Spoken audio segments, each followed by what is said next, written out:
Welcome. I'm so sorry, ladies and gents, that we are running a little bit late today on the Hcast. I was actually waiting for Tom, Culture, Nick, the regular panel, but unfortunately they're all a little bit late today. So I do apologize. Obviously, that's why we're getting started late. But this is the Hcast, episode number 36. 36 episodes. We're plodding through this. We've got a bit of an action-packed one today.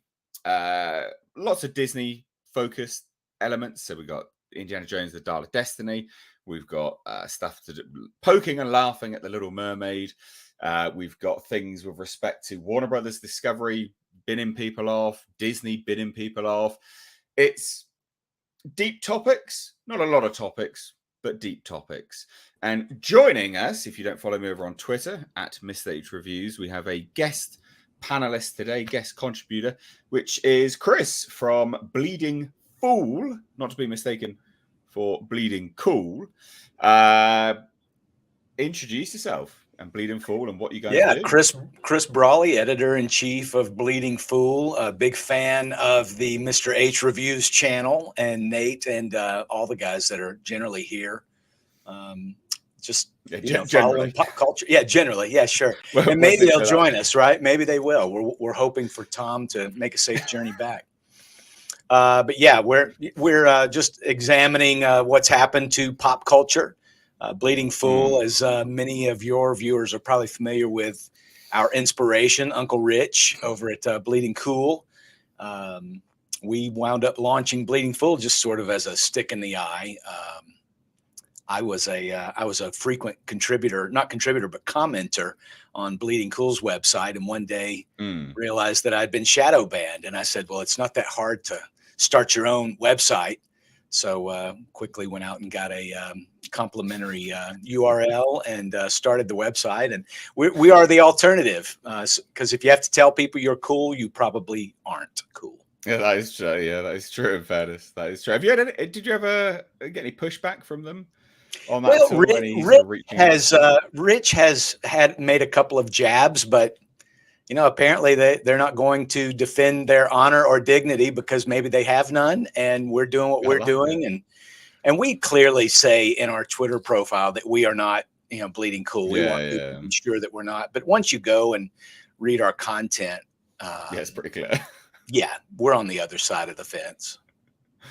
Oh dear. Yeah, very, very good. Very good. So obviously, running this podcast, we'll get some sort of guest contributors dropping in here and there. And as Bleeding Fool have been sharing some of my videos here and there, they do good work. I like their website. I've said it here before. Go give them a follow over on Twitter and go check out some of their stuff, because they're good and they're well worth a check out as well. Putting it on your daily news roster. There you go. There you go. That's what we should do. So unfortunately, guys, like I said, we will get into some of the topics. Tom, by the looks of it, he's not going to be here for another 40 odd minutes. Culture Casino, who knows? He's got, I don't know if this is a euphemism or anything like that, but he's got a refrigerator repairman coming round to replace a broken fan. So we'll see what happens with that. Nick, he's probably so deep in a chill stream, he's just disappeared. I don't know what's going on. Don't know what to tell you guys. It's not my fault. But if you like, you want to support the show, you want to chime into any of the topics that we're going to be covering today, then please do use the super chat function. It goes a really long way. It really does help out, and it gets your comments heard, your voice heard on this show as well.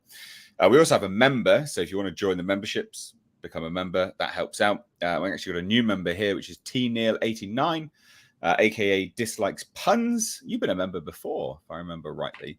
But thank you so much for becoming a member again, I'm guessing. So thank you so much. Right, so I think first things first. First things first. Let's talk about Indiana Jones and the Dial of Destiny, right? Mm-hmm. Because this is an interesting one. Is that so? It's bombing, obviously, but it's interesting for a few reasons. Because for me, I had actually heard good things from a reliable source that had worked on the film directly, and they'd also worked on Evil Dead Rise directly. And I liked Evil Dead Rise, and they said very similar things. And I was like, oh, okay, maybe this would be good then. And oh my God, it's been just torn apart. And when I say torn apart, just to clarify, ladies and gents in the chat, it's mixed. But anything other than incredibly positive is being torn apart in the case of this film because they spent so much fucking money on it. So much money, obscene sums of money, $350+ million. Why would you do that? Yeah. Why would you do that? So what's your sort of take on this? What's your thoughts in general on this movie?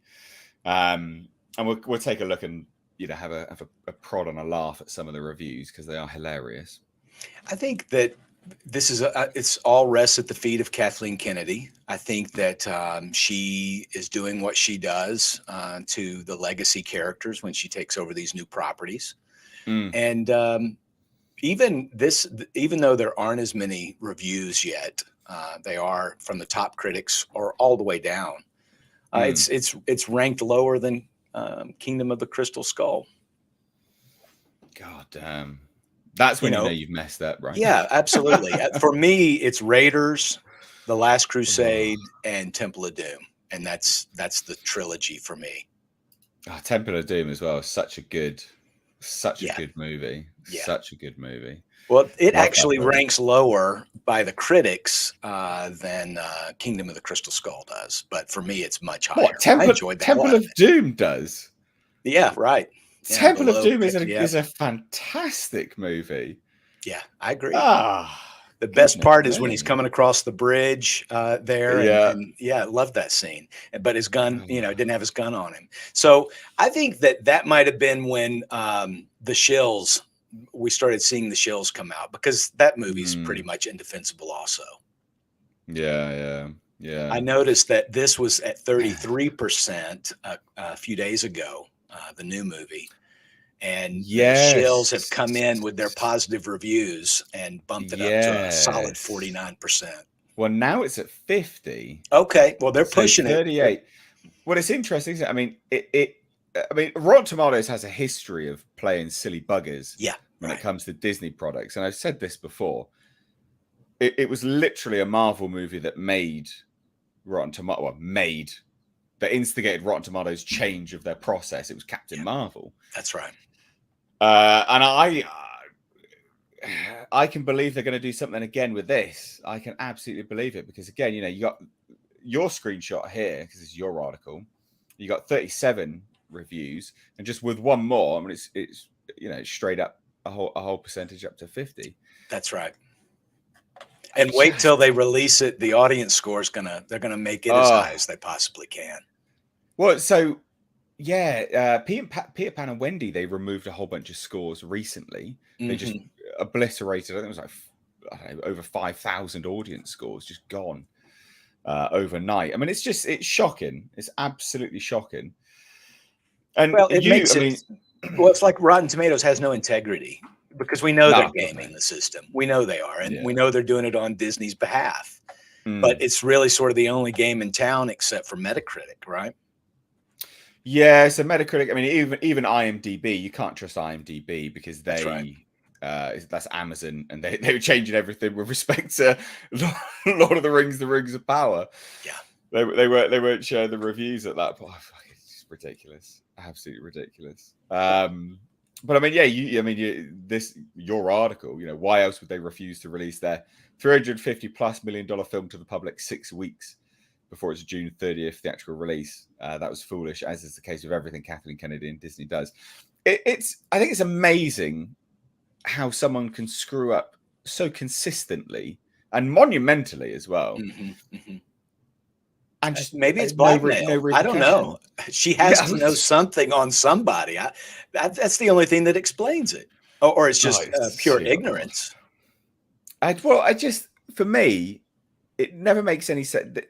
It never made any sense why they spent so much money on this movie anyway. Right. Well, because I think reshoots had to be. Yeah, and also CGI.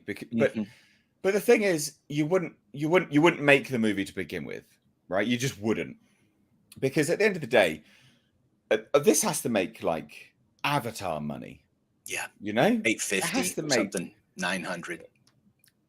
a billion. It Yeah. has to cross that. They sort would of be mark. happy with $1 billion. That's right. I think if they got $1 billion, they might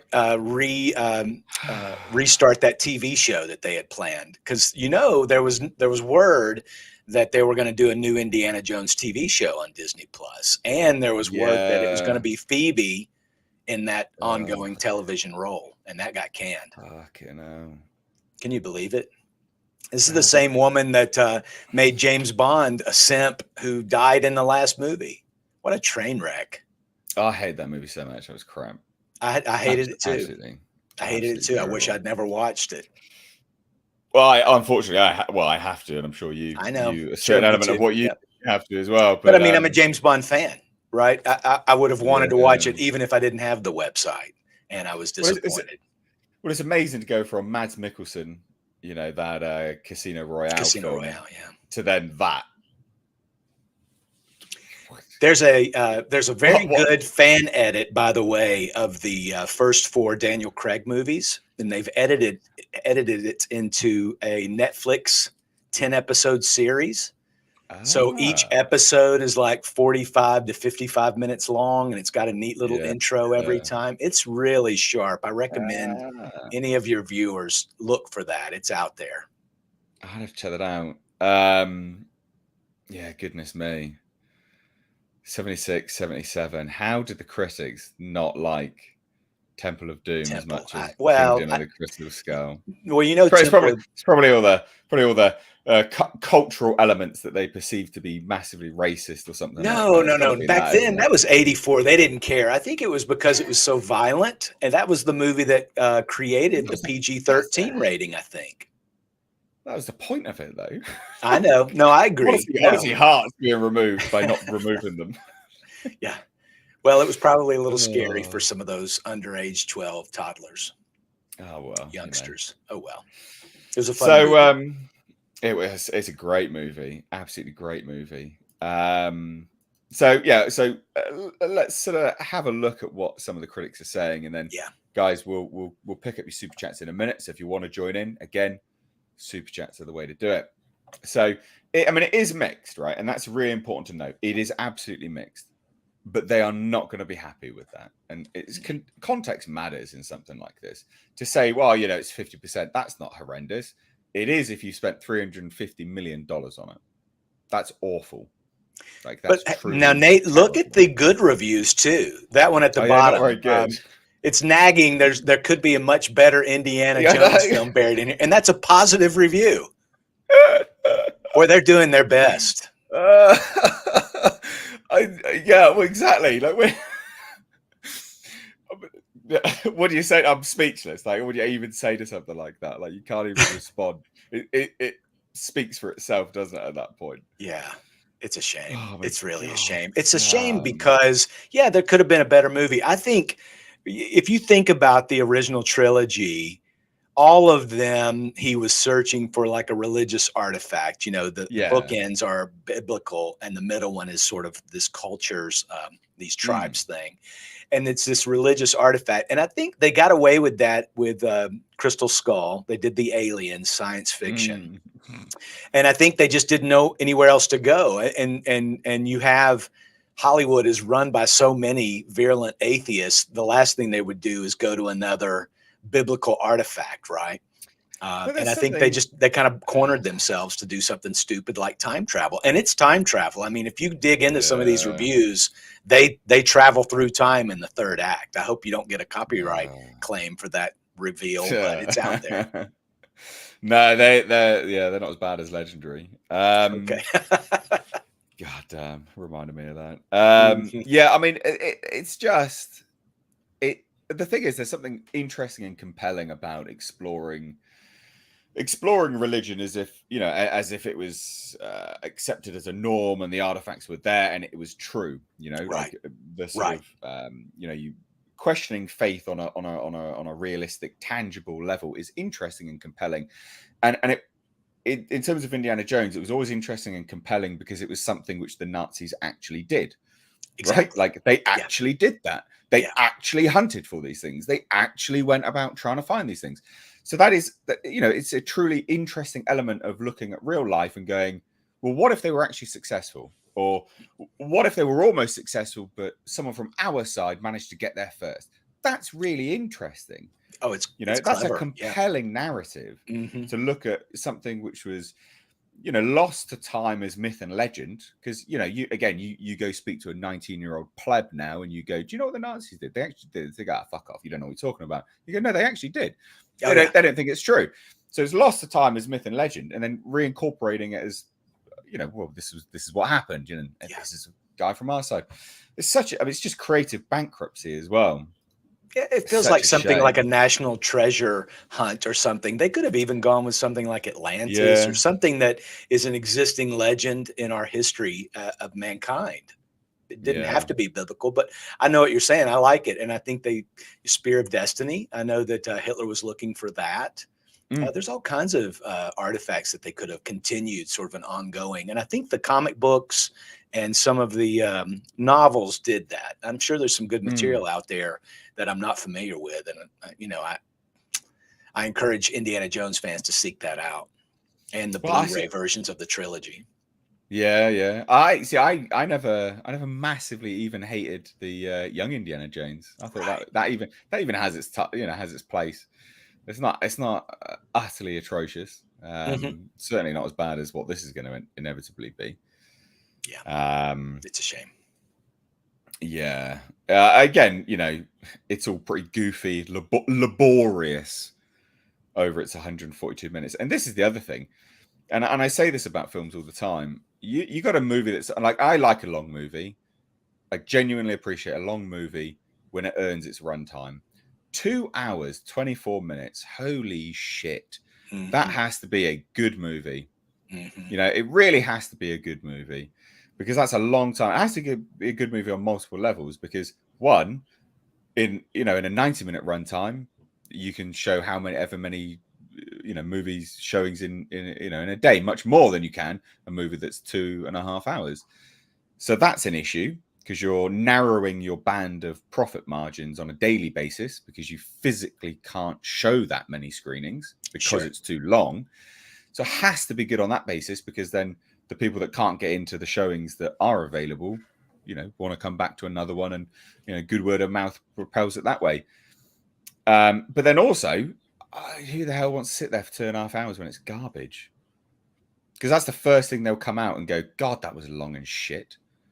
And that's the stuff that people will be, hearing about straight away. Yeah. There's 2 hours and 20 minutes I'll never get back. That's what they're going to be saying when they walk out. Yes. And exactly, you speak about the business side of it. You can do more showings in a day, and that probably did more to sometimes make better movies. I know Kingdom of Heaven is a movie that the longer version is better, right? So there are longer cuts that are better. But the way James Mangold defended this before it came out, you would have thought that he had something really compelling. But there are critics on here that I really respect that didn't like it. And we've seen so much of it, Nate, that, a lot of this rings true. The good reviews are poor. The shills like Collider, who you've got on the screen there, and Slash Film, they eat it up. But they're access media, right? They want Disney to give them the early shows. They're like a Grace Randolph type of person. And I'm surprised she hasn't gotten a review yet. I think we'll have a look. I think she might have done. I think right now she's still on the Little Mermaid campaign. She's really pushing that. If you don't like it, you're an istophobe or something. With her incredibly racist comparison of interspecies with interracial relationships, I could not fucking believe that. I can't believe it either. It's embarrassing. It's embarrassing. God, that is someone with nothing between her noggin. Like, there's nothing there at all. But I mean, I used to like her. I have to admit, she was sort of my secret, not crush, but sort of a guilty pleasure to watch her, because she has this really neat Jersey, New York accent. And she seemed to like a lot of the same things I did back when the original Marvel movies were coming out, Iron Man and Winter Soldier and stuff like that. Back when it was good, I agreed with her. But boy, she's been on a tear lately, and I just can't agree with anything. She hated Super Mario Brothers, and she loves, well, I don't want to sit and razz on her the whole time. Yeah. Well, so it's interesting you talk about Collider, right? Because even them as Access Media, even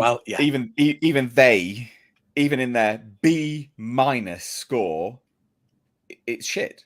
It's a vast step up from the muddled mess of Crystal Skull. And while it's not perfect, with its uneven storytelling, it's not a bad end for our favorite archaeologist. Oh, it's not a bad end, but it's not perfect. And it's got uneven, muddled storytelling. What?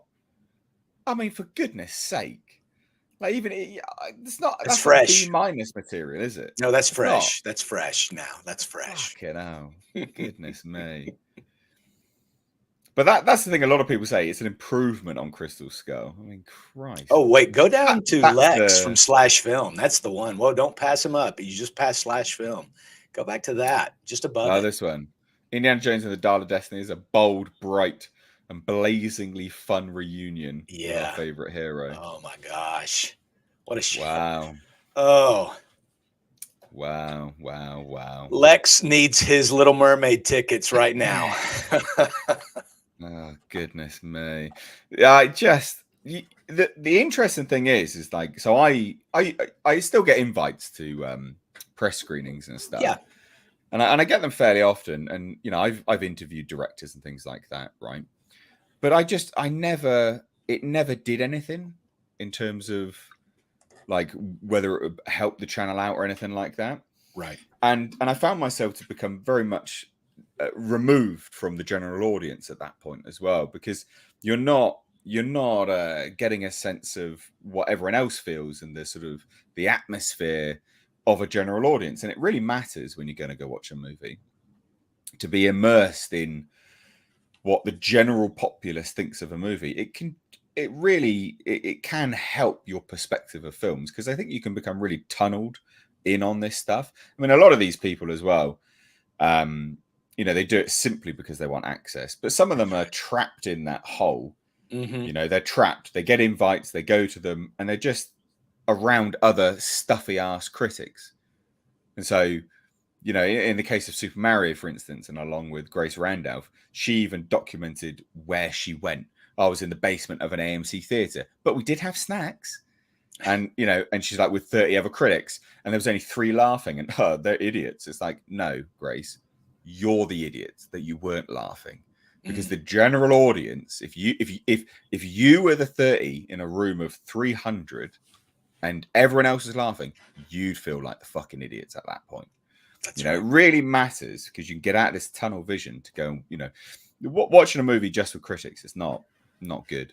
Not good at all. No, that's a good point too. I think if you are hobnobbing with other critics and sort of behind the scenes, there's a certain closeness that's afforded to you where you're a little more invested in the success of that movie, right? You're an insider, just sort of like you would root for a concert act that you were able to go backstage for and hang out with those people. You know what I mean? Or if you're on the set of a movie, if the movie turns out not to be that good, you may still have a certain affectation for that movie because you were there behind the scenes and you were hopeful at one time that it would do well, right? Yeah. And I think a lot of these critics also have a lot of sensibilities where they are all about diversity, inclusion, et cetera, et cetera. And if a movie scratches that itch, they're automatically rooting for it more. So they're going to be a little kinder to it when they critique it. Yeah. Oh, 100%. That's 100%. A good point. Yeah. I mean, can you see this film being a success? Because there's no way in hell I can see it being a success. I think it's going to top out at about 600. I think it'll hit about 600. I think it will be hailed as a nice end for Harrison Ford. And I'm assuming Disney's going to put out a box set of all 5 movies. They have to. I thought they released something recently, didn't they? Or was that them just streaming it on Disney Plus? Yeah, well, they're streaming all the original movies. Also, Paramount Plus has all 3 of the original. Actually, maybe all 4. They're both. It's kind of a weird arrangement where they've got both channels, both platforms are streaming all the movies right now. Interesting. Mm-hmm. Interesting. Yeah, the whole streaming industry is in it's kind of a shifting sand situation. I don't think they've been able to make it as profitable as they had hoped. And honestly, I never thought they would. No, I know. Well, don't want to get too off topic because that's actually one of our other things. But okay, I've never said it was the next thing. Everyone banging on about it in COVID and stuff. I was like, mate, don't hold your breath. Yeah. They will never earn the money that they do from box office. It will never be a thing. No. It will never, ever be a thing. And people are like, you're wrong. I'm not. I'm fucking not. And lo and behold, I was not wrong. Yeah. You know, that's not to say streaming doesn't have its place, by the way, guys. Agreed. Of course it has its place, but you can't fund billions into streaming and then expect a return because there is no return on that. It's just not possible. But yeah, so just to round up this, I see this losing hundreds of millions of dollars for Lucasfilm. And if this is not the nail in the coffin for Kathleen Kennedy, I think we can safely say she has dirt on someone at that point. She knows where the bodies are buried. That's exactly right. That's exactly. How much do you think it's going to earn? How much do you think it's going to gross worldwide? Well, so this is the interesting thing, right? Because Crystal Skull, because I did a breakdown of this before when they were revealing the numbers. Indiana Jones, Crystal Skull, box office. Because I was amazed. Indiana Jones and the Kingdom of the Crystal Skull did a surprisingly high amount, actually, $790 million. But that's the last entry we've had, and people fucking hated it. So that's important to note. We hadn't had an Indiana Jones movie for a long time. That's right. Much like, you know, The Force Awakens or whatever. We hadn't had one for a really long time. They come back with that, and you're like, yeah. And then everyone's like, ooh, oh, that's not good. Even South Park parodied it, right? Yeah.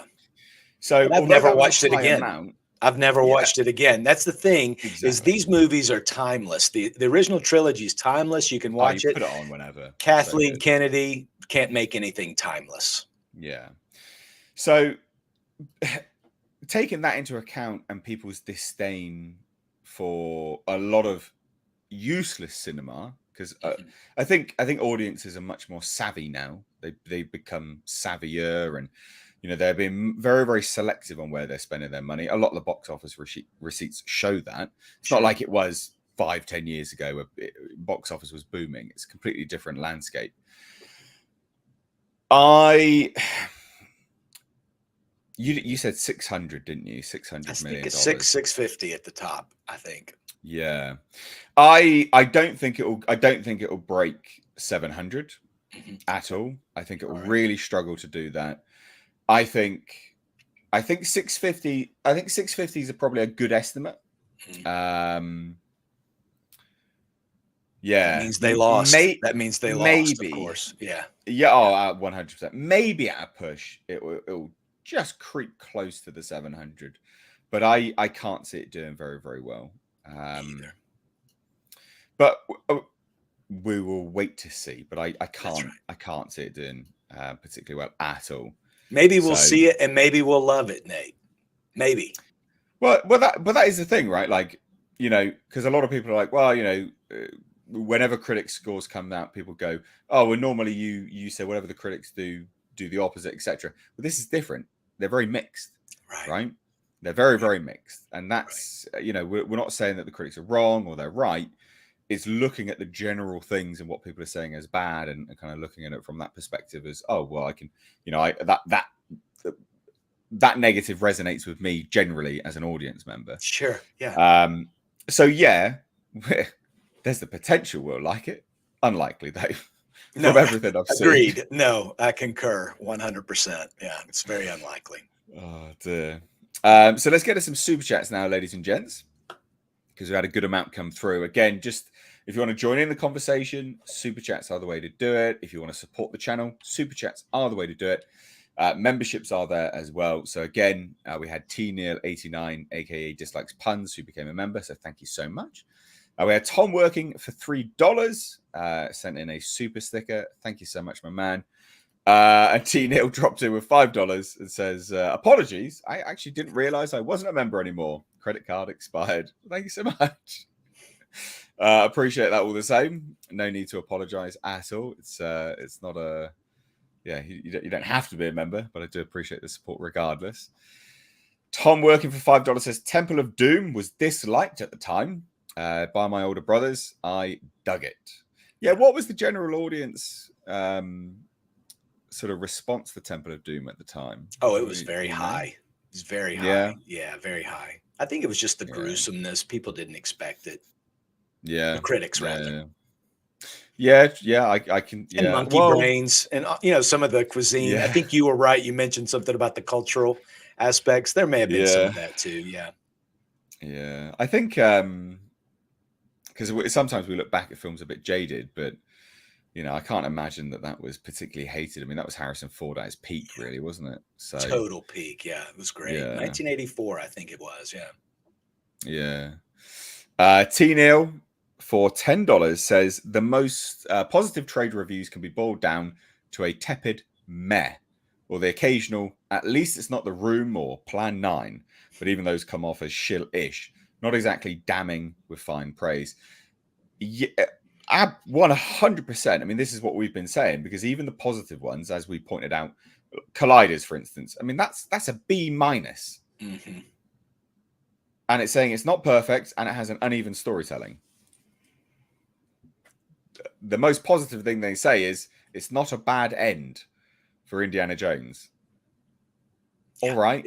It's not as bad as the last one. That's all. That's the best they can do. Yeah. It's not singing its praises, is it? No. No. Like, God damn. And you can tell a lot about the positive ones when they start saying stuff like that. It's just like you're really trying here. Mm-hmm. You're really trying to spin it, but also have something to fall back on. When you're questioned or stuff like that, you go, "Well, I did say this." Like, well, you did, but you also gave it a B-. Fucking idiot. So it's a charitably kind bad review. Yeah, there you go. I like that. Mm-hmm. Al Humphreys, £5 says flea ball bag, Mr. H. Yeah, I said that today in my video. I said a lot of stuff like off the cuff, and that was one of them words. It's like, oh yeah, flea ball bag. Yeah, there you go. That's your next Christmas sweater right there. Oh God, I had a copyright takedown of my Alien Christmas sweater. Oh my God, that was awesome! What a great sweater that was! Wow, I really like that sweater. I got oh, that's a shame. Well, I don't know whether it was. I don't know whether it was Disney. I think it was an automated system. They're really particular. I mean, I need to migrate off Spring anyway, Teespring, and do it all in house. But it's such a pain in the ass. But I don't promote merch anymore because I don't make any money, and it's so expensive for you guys. I just simply don't promote it. I'm figuring out a way to get it pressed in house, and then sort of shipped off that way. Before I start promoting it again, because like Teespring's ridiculously expensive. That one was hilarious. I thought it was clever, hilarious, and I was looking for an ugly Christmas sweater, and that's a good one. I really like that one. I thought it was cool. Tom working for £5 says this guy is on my page. Has to have some. The mind does go wild with the possibilities. Why is KK still around?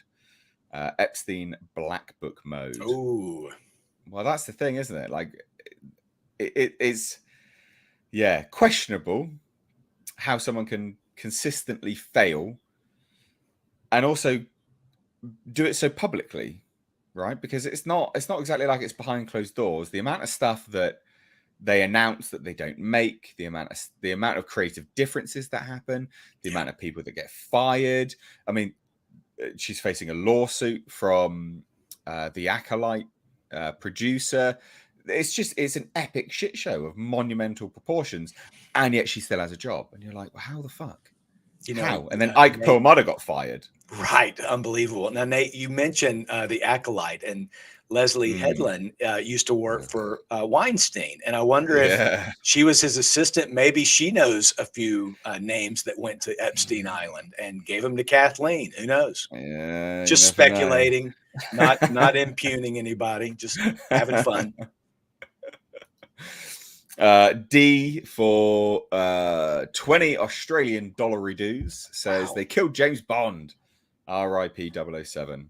Will never watch a James Bond movie again. Cannot even watch the old ones now. Ah, really? No. I still like a good GoldenEye. Love a GoldenEye. Oh, what a great. That's the best. I like, there's a few movies from all the actors I like. I recently, about 5 years ago, got around to watching On Her Majesty's Secret Service. And because I always sort of avoided it because I was a Sean Connery and Roger Moore fan. I loved it.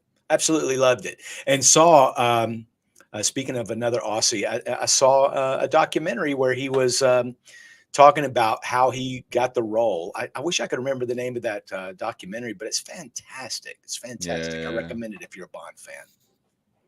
Well, if you could figure out the name, we could recommend it. I will. I absolutely will. Yeah, absolutely. Sure. Oh, yeah. I mean, that whole James Bond situation, that whole film was just a monumental waste of time. And now I think who they got as their front runner, it was Aaron Taylor-Johnson, who, if it wasn't the Broccolis working on it, I would be somewhat excited because I quite like Aaron Taylor-Johnson, and he proved himself to be of that ilk in Bullet Train. I thought that was a good audition for a sort of a James Bond-esque role. So he did really well in that. That documentary is called Becoming Bond. There you go. Becoming Bond came out in 2017. It's on Hulu right now. So. Oh, is it? Oh, okay. Oh. Yeah. It's very good. Yeah, it's very good. What do you think to Aaron Taylor-Johnson as the next Bond? I'm still kind of hoping that somebody gives Henry Cavill a shot at it. I think he could do it. That scene in the bathroom fight. I can't remember which Mission Impossible it was, but man, what a beast! And have you seen him? Have you seen him in Man from U.N.C.L.E.? Yeah, I like that. What did you think? Man from U.N.C.L.E. is great. Yeah, Man from U.N.C.L.E. is a brilliant film. That's his audition for Bond right there. Agreed. That was absolutely brilliant. Agreed. So good. So got a few more super chats to get to, guys. So again, if you want to join in, support super chats. Faris Nagatome, I'm butchering that, so I am sorry. For $5 says at least Killers of the Flower Moon will be excellent. Cheers, bros. Killers of that rings a bell. Why does that ring a bell? Is that my brain not working? I'm dieting hard at the moment. Killers of the Flower Moon. Is that like? I don't know. That's the next. Oh gosh, I saw that today too. That's a Martin Scorsese film. Yeah. With DiCaprio. Yeah. Oh, well, Scorsese always. Yeah, he's pretty reliable. Always delivers. Agreed. Yeah. Very reliable. I think it's good to look forward to stuff that you are excited about. I think I get accused a lot of times of ragging on a material that's coming out, but it's because I want it to be good and I know it sucks, right? Yeah. So I wanted the last James Bond movie to be great. I wanted the last Harrison Ford Indiana Jones movie to be great, but we have to talk about it. Like you can't. That's right. This is the thing, is it? Like there's, so I try to remain as optimistic as possible. Yes. Until it's very blatant that it's going to be absolute trash. Then I'm just, for fuck's sake, like my optimism dashed, whatever. I don't know. And your followers are your friends. You want to tell your friends, hey, this is going to suck. Don't waste your time or your money. It just encourages them. Yeah, 100%. 100%. I know, but I'm as honest as they come as well. Like, that's true. What about Luke Evans? Now, didn't Luke Evans say he wanted a shot at playing James Bond, but he wanted to play him gay? Isn't he really short? Luke Evans is really. I think really he is. Short, isn't he? He is, but he's been mentioned in the running. So I think he's too old now for what age range they're going for. And the thing is, if you're going to say, well, he's not too old, then Henry Cavill's definitely not too old. And so why would you choose Luke Evans over Henry Cavill, for instance? So it becomes one of those kind of conversations where you're like, well, that decision wouldn't make it, especially when it's like we're going for the best person for the role. At that point, you'd be like, well, obviously it'd be this guy, obviously it'd be Henry Cavill. I'll be okay if it's not Latasha Lynch and they're going to do like a reboot or something. I don't know. God, that was a nightmare. She's insufferable. And charmless and insufferable, like Phoebe Waller-Bridge. Yeah, 100%. T-Nail for $5 says, maybe it's just me, but that meandering preamble Grandalf gave for Mario came off more like she was just poorly lying about seeing the movie. Yeah, a lot of people did think that because there was lots of weird things that she brought up as issues about Super Mario that weren't issues. She was like, how were we supposed to know it's the Mushroom Kingdom? Because when he lands, Toad calls it the Mushroom Kingdom several times. Dipshit. Like, obviously. Like, of course. So yeah, I agree. It could have been a lie that she saw it, because some of it was just very bizarre stuff that she was saying. But with someone clearly as dense as that, who knows, right? This is someone that chose to switch off and not finish the last Rambo movie because she thought it was offensive to Mexicans because they showed the cartel. Well, newsflash, dipshit, the cartel do exist and they're in Mexico. It's a real problem. Yeah, it's a real problem. Like, so to say, just switch that's off what they film look and be like. I mean, good God, it's mate. Honestly, you couldn't do Death Wish today because well, they tried, but Bruce Willis, gun violence, and everyone would have to be old white men that you're killing. It's ridiculous. It's I know the wokeism has really ruined Hollywood. Well, it's just creative bankruptcy. It's just ruined all form of art. Basically, all artistry has just gone down the pan now. And and I say here, like, there's nothing wrong. So the problem with everything that they've done is everything is uniform, everything is homogenous. So we have to have this, we have to have this included, we have to have this included. So in the effort to push diversity and inclusion, everything is now homogenous. Like everything, nothing is diverse in terms of its programming content.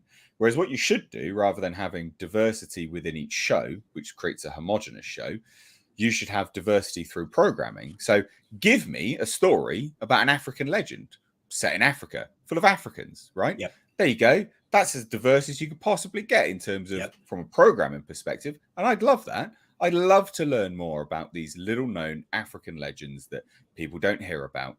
I would genuinely find that enthralling. And you'd highlight actors from that region, part of the world that Hollywood doesn't have access to, generally speaking. That would be a great way, for stories to come out, for diversity to come out, for actors to be pushed. That'd be brilliant. I'd really enjoy that and do it all across the world. But no, we don't. We just get fucking Black Vikings because Black Vikings, I guess. Well, they did the Woman King, ridiculous, right? So the Woman King came out, and I understood. I never saw it. I understood it was a decent movie, but it was a lot of revisionist history. But viewers were shamed in the marketing. Like, if you don't watch this, you're a racist. And I'm not going to be told that I'm anything because I'm not interested in your movie. That's ridiculous. It's just absolute nonsense. I've got an update on Nick. He's almost done with his work crap. He'll be here in about 10 minutes tops. So Nick from Echo Base Network will be joining us. You said work crap, right? That's what he said, not me. Okay. That's what he said. So he's working on his fridge, not the bathroom, just so everyone knows. Yeah. No, that's Culture. Culture's working on his fridge. Okay. Nick, gotcha. Right. Nick's apparently just working on crap in general.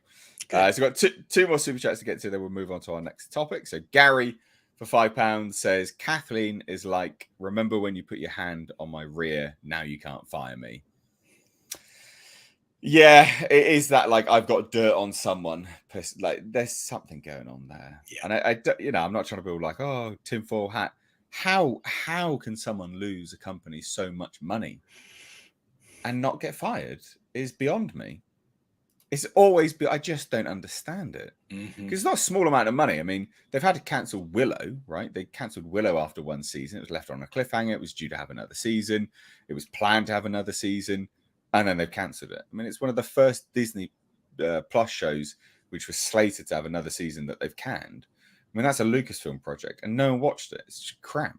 No one bothered, right? That would have lost them money in terms of, where they're sort of separating their viewership to watch ratio and income, sparsing it out, that sort of thing. Right.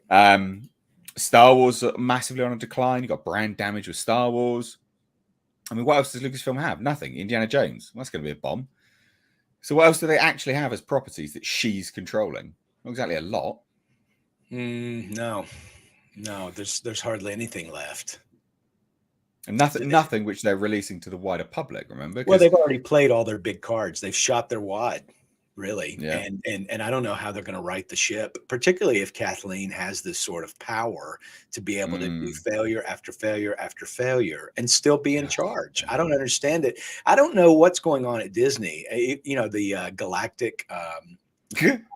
Galactic Star Cruiser. Oh my God! That down. They're doing layoffs by the thousands. There are a bunch more layoffs this week.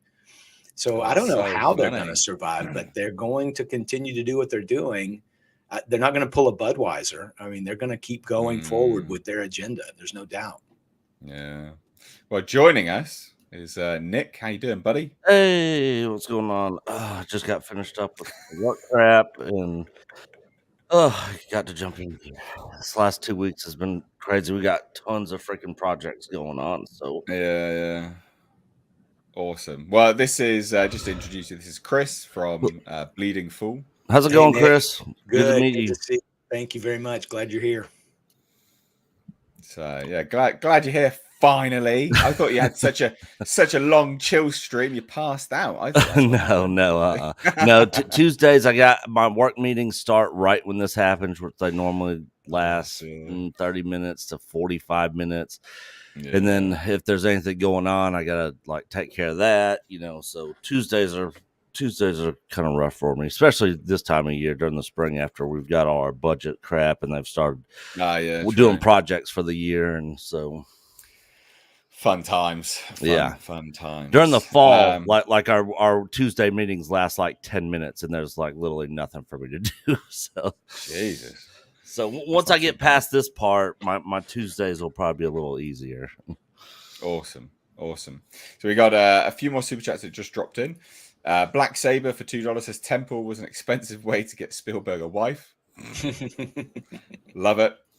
T Neil for $10 says I'd sooner trust an ethics committee endorsed by the Waffen SS than I would the chuckle fucks at Lucasfilm to perform with any degree of competency. Yes, I can't say anything aside from yes. I endorse that message. I agree. I'm going to pretend I don't know what he meant. Tom $2 says brand damage. Well, that's Kathleen Kennedy all over Lucasfilm. Yeah, Kathleen Kennedy, brand damage. I mean, yeah, not good. So we've talked about Indiana Jones at this point, Nick. Okay. I haven't been keeping up. I've been so busy. I don't know what's going on out there. Was it anything new that's come up, or just talking about the bad critic reviews? Just the bad critic reviews, man. Yeah. Just embarrassing, absolutely embarrassing. Which is actually kind of surprising because the wokesters normally will give high praise to films like that if that's what the film is. So the fact that the critic scores are not good starting off is not looking good for this movie at all. Yeah, because no one else is expecting it to be any good. Oh, just real quick as well, I missed Al Humphrey's membership milestone. Sorry, buddy. I've got Olaf doing that, and he's chucking them in on Twitter. So thanks for reminding me there.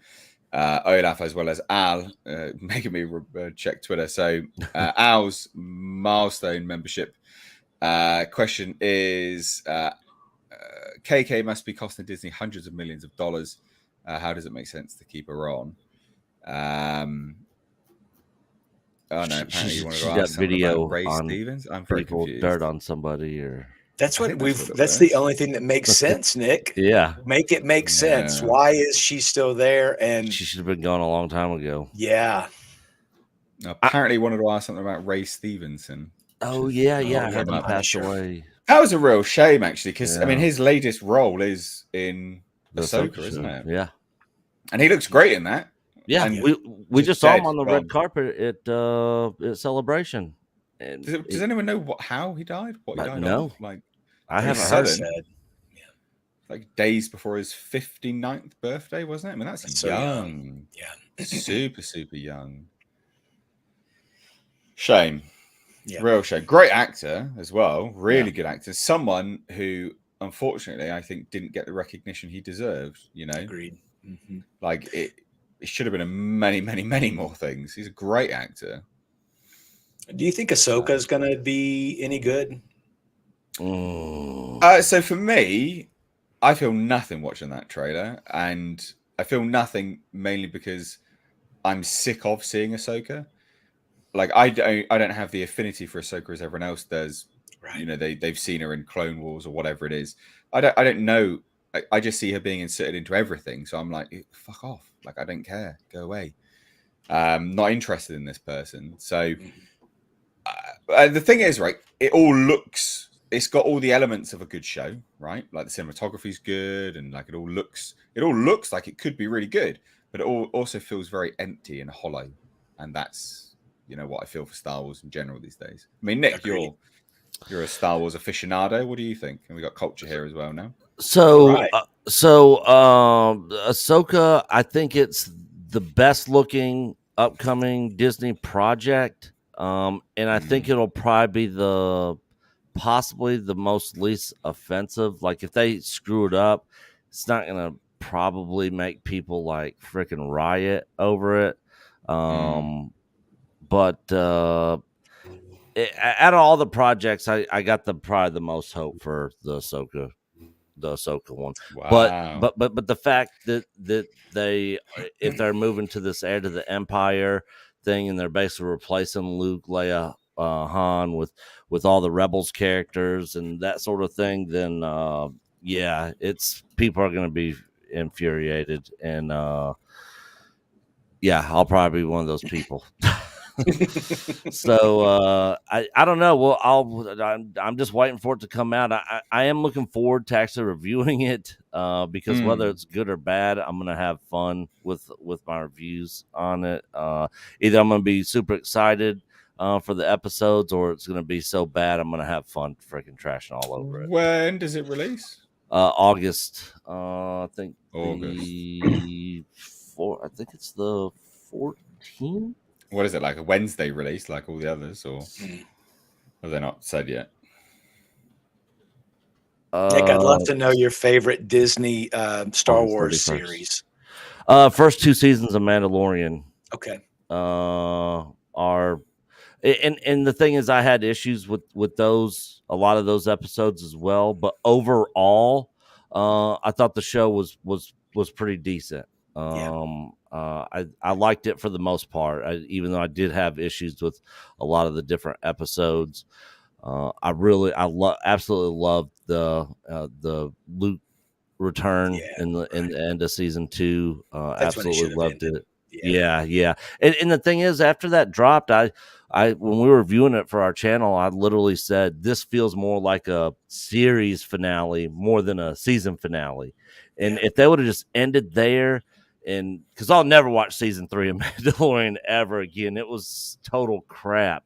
And I tapped out with Lizzo. That was it. And the thing is, Book of Boba Fett 2 kind of ruined that last scene in Mando season 2. So for me, out of the Disney Star Wars, the only ones that are canon in my book is Rogue One in the 2 seasons of Mando. You mean Andor?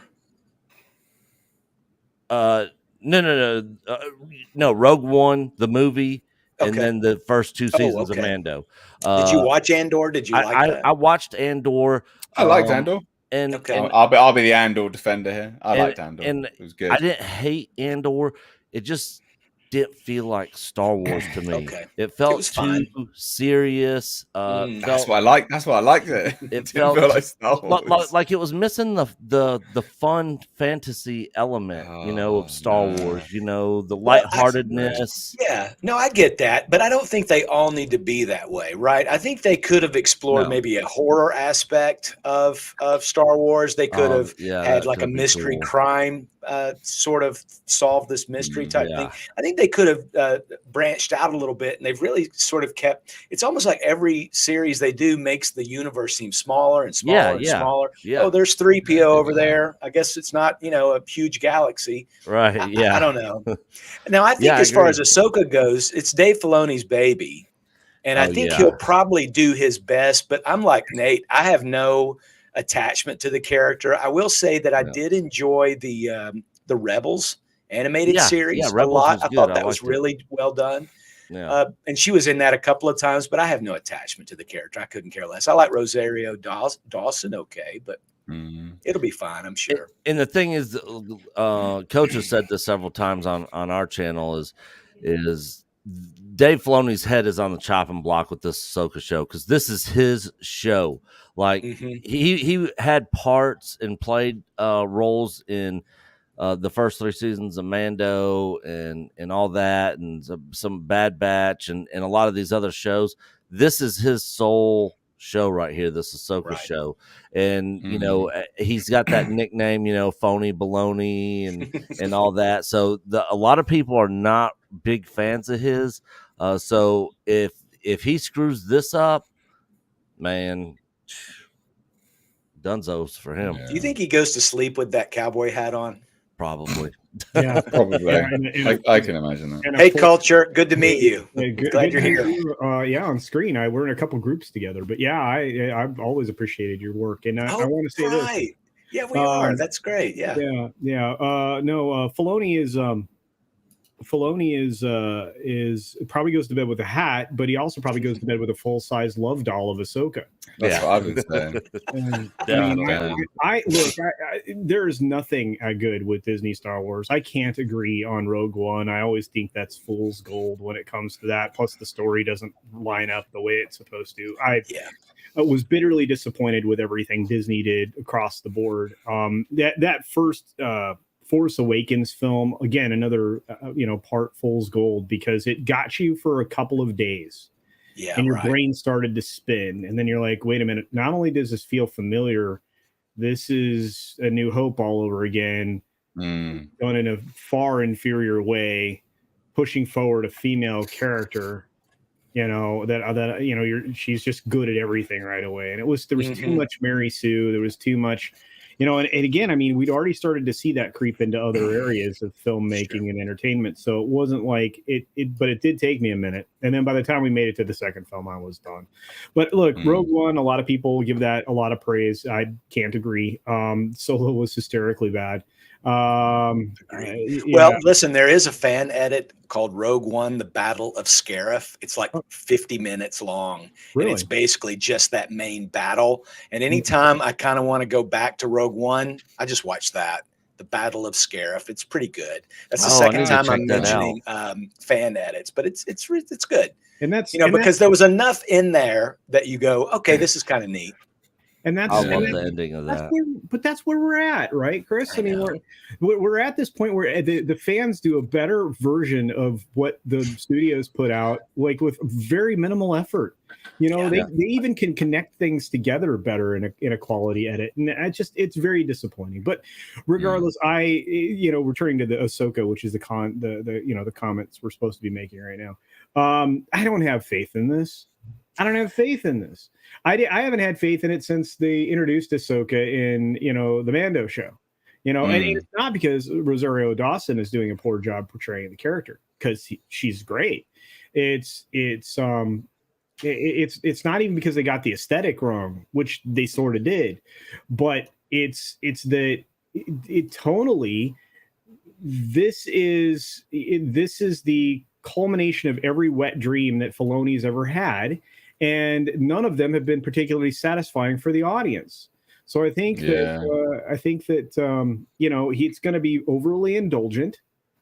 I think it's going to plod along. I think this is going to be so Mary Sue and over the top that it, much like the third season of Mando, half the audience is going to check out about halfway through. You think I'm wrong? No. I would agree. Let's we've got to shuffle on to our next topic now, I'm afraid, guys. Sorry. No, it's all good. It's all I agree good. with you, Culture. Oh, thank you. It is all good. Our next topic is still Disney, but it is, of course, The Little Mermaid. So The Little Mermaid, predictably, is being reviewed very, very highly. 71% on the tomato meter. But again, much like Indiana Jones, although they're more blatant about the Indiana Jones stuff, when you dive into the reviews, they're not great. They're not great. The reviews are not epic. They're not awe-inspiring. So again, while The Little Mermaid is not the first live-action Disney movie ever to be put on the big screen, it's definitely the best one yet. Press X the doubt. Flipping its fins doesn't get The Little Mermaid too far, but it's one of the least surface level Disney live-action remakes in a while. And there's a recurring theme which we've covered before, which is Halle Bailey was born to play Ariel. She is Ariel. It's like, for goodness sake. Just ridiculous. I mean, even this, for instance, Disney's live action movies try to be more and more realistic while using and abusing digital effects, and they end up being more artificial than their animated counterparts. That's fresh. Yeah, that's a 2.5 out of 5. Boy, right? That's 50%. We give it a 50% fresh. At least Alan is fresh. Honest from Film Threat, one of the last few honest reviewers, right? Yeah, this film didn't need to exist. I mean, it's just and some of it is just ridiculous. And he's so articulate, and it's funny that you get one line out of him for that. Right. I'm sure there's more. This film did not need to exist. But I'm just like, and normally you get a paragraph from all these these cock gobbling shills, and he's like one line. I think it would be interesting to go behind the scenes at Rotten Tomatoes and find out how they decide what pull quotes for each of these reviews, which ones to include, and which ones they decide to hide and take off. Nate was mentioning earlier they did the same thing to that Peter Pan and Wendy. They literally just binned off a whole bunch of audience. It was crazy. Yeah, absolutely crazy. And I mean, this. Oh, sorry, go on. No, I was going to suggest maybe they ask you what part you want your pull quote to come from when you submit. Okay, that's true. Yeah, that's a very hopeful suggestion. Well, I know it's probably not true. If I were setting up something like this, that's how I would do it. But hey, I don't know anybody that's seen that Peter Pan and Wendy show. Have you seen it, Culture? It was god awful, soulless, colorless, and lacking imagination everywhere. But it was diverse. I heard it was very diverse and inclusive. Well, that's the metric to go by these days. If you want an Oscar, it is. Speaking of diverse, I watched the behind the curtain on Fast and the Furious last night. Oh yeah, and I didn't realize that the director really put that cast together to make it a diverse cast. He's all into that, but watching the movie. But watching the movie, I never felt that it was like forced in my face. No, it was everything in the first several films were organically created. Yeah, so they were always diverse. Right. But it was organically created. It wasn't in effort to do that. You know what I mean? They were trying to bring all these different worlds together that would literally be representative in the car world. Sure. If you're into cars. Yeah. I mean, you go to any car show, you should know this, Nate. You go to it's like a smattering. I do know this. Why are you shouting at me? Oh well, no. I'm just saying that it was organically created. It wasn't out of a force, which is why it feels that way, Nick. Why it feels natural, and it doesn't. Yeah. When I was hearing the director talk about it, I was just like, "Oh my god, he sounds like a total wokester." Well, hey, keep in mind, Nick, that might be revisionist, right? It could have been they cast all these people, and now that inclusion and diversity and representation is such a big thing in Hollywood, he's going, oh yeah, that's why we did this. That's why don't you love it even more now? Yeah, virtue signal. Hey, look at me. Perhaps. So getting back to some of these reviews, less heartfelt, funny, enchanting, and exhilarating than the beloved animated classic. Why fix it if it ain't broken? Thank you, Avi. Yeah, wow. This is an interesting one. They're like, ready, steady, cut. Hold a grudge that classics should never be remade. I'm on that team. But you cannot argue the entertainment was delivered well enough here for its target audience. Okay, who's the audience, M.N. Miller? You've discovered something. Who the audience is? Because all of us here can ask the same question. Who is this for? Who? Yeah. I was told it's not for me. Yeah. I mean, Not for me either. even this. I mean, I'm picking out the positive ones, guys. I know. That's Even good. this one. That's a lot to digest, and some viewers, like the kids at their meal times, will simply refuse to swallow it. That's a Positive review. That's Wow. positive. Yeah. Holy shit. Yeah. While some mean- read that one there, the effects feel shallow. That's great. Oh, Good. where's that? I Good. The can't- top right there, Jay Dunn from Below the Line. Ah, yeah. Yeah. The effects felt a bit shallow. I mean, there was a review before where they commented on the water effects, and I'm like, it's a mermaid film. If your underwater effects aren't good, you're really screwed at that point. But they aren't. It is. No, I know, but that's what I mean. Like you're screwed. Like Yeah. it's an underwater film. What are you doing? The effects felt a bit shallow. First of all, well written, because that to me is, you're it's a play on the water. I love a pun. Yeah, but see, and then he follows that up with Aquafina, which is water. Right. It's well done. Yeah. Sorry, it's just a clever bit of writing. But the Aquafina certainly doesn't contribute to A Timeless Tale. If you've heard that rap, just that segment alone, that's like, literally pouring like acid in your ears. It's terrible. Yeah. The remake's main sin is that it's visually confusing, if not altogether aesthetically unappealing.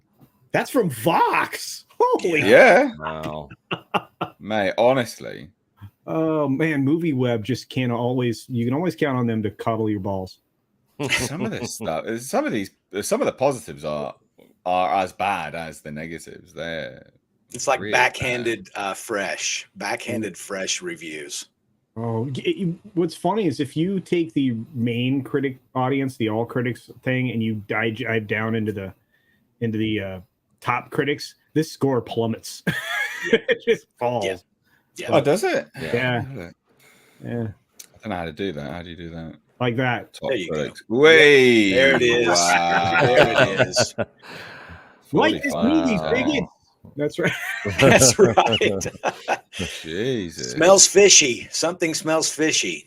That's so Top bad. critics. Wow. Yeah. Now, of course, the audience score is going to be through the roof. There will be Oh. at least 5,000 5-star reviews. Yeah, bots, baby. It's gonna be like the Yeah. bot fest. Nobody's like I actually registered to be a critic on here, so you might actually see my Oh, picture. on okay. there someday. Yeah, Yeah, good. but I've never been able to bring myself to purchase something through Fandango.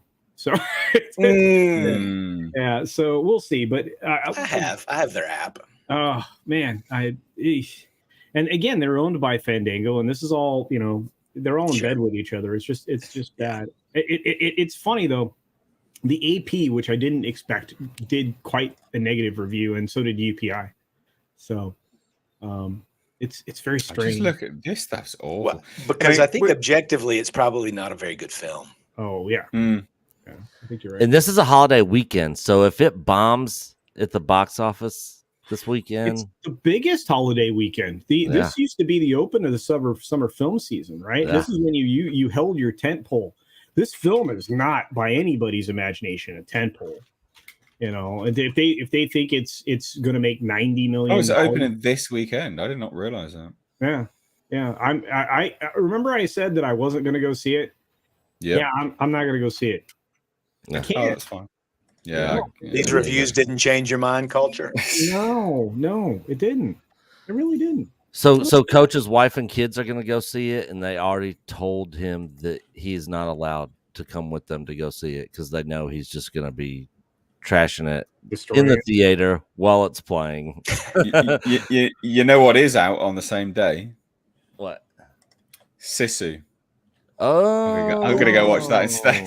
Wow, good choice. I'm actually going to watch that as well. I did watch. Epic. So I did watch Guy Ritchie's The Covenant Oh yeah. this last Yeah. weekend. Ooh, how and was it? I loved it. Great story. Great story. I highly recommend anybody go watch that film. And then I watched Air with I've heard good things about that. with Matt Matt Matt Damon and Damon. Ben Affleck, and that was awesome as well. Yeah. They've been shooting themselves in two foot. 'Cause great They've been films. releasing it. They released it on Prime as well, didn't they? Yeah. Yep. Weird. Well, they weird. probably thought their name recognition would put butts in seats, but That's true. Well, I think you're going to see that more and more from Prime and Amazon. Amazon's leading into theatrical releases. I think they're going to continue to do that with the repurposed Agatha Christie thing that countless directors been doing. The Green Onion or Red Onion or Onion Butt Plug. What the hell are those called? I think that last one was it. Yeah. Yeah. Okay. Anyway, sorry, I'm not a big fan of Ruined Johnson. I kind of liked his first movie there with Daniel Craig. It was a little bit of fun at the theater, but I think that's his wheelhouse. I mean, but when you really break it down and leave the theater and think about the mystery, it's pretty thin.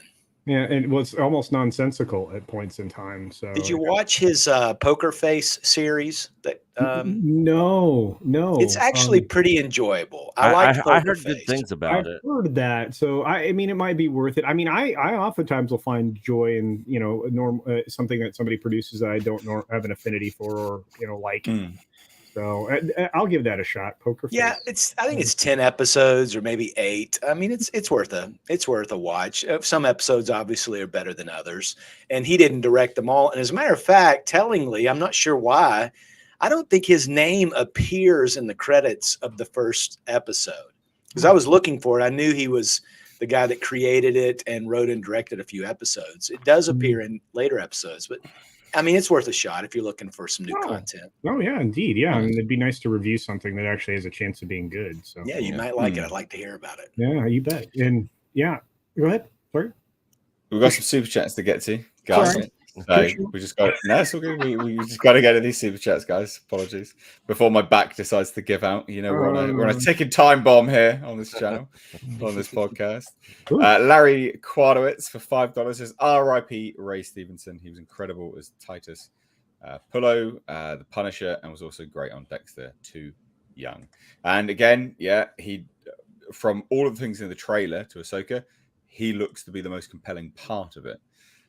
His character, he has always had a lot of screen presence. So yeah, R.I.P. I never do videos on people that die. I find it incredibly bad taste. You guys want to, anyone else wants to fill your boots, whatever, I don't care. To me, I never do it. I don't want to profit, whether it's monetization or viewers, subscribers, etc. Sure. It's not something I do. T-Neil89 for $5 says, you forgot KK subtitle meant to be appended with the phrase, and the most disappointing daughter in the history of children. Not that I'm bitter. Okay. That's fine. Tom Worker for $2 says, Ahsoka won't be good. If anything, KK dips its hand. Yeah. Gary for £5 says, have you seen the Skull Island trailer and the Shiro's trailer? God give me strength. So Skull Island I actually haven't seen. I haven't seen and I can't do a review of it because it's Netflix. So they copyright claim. Yeah. So they copyright claim, not strike, but they copyright claim, and then they block the video. And by the time they release the video, it's done. So there's no point doing it. So you'll never see me do anything for Netflix anymore, I'm afraid, guys.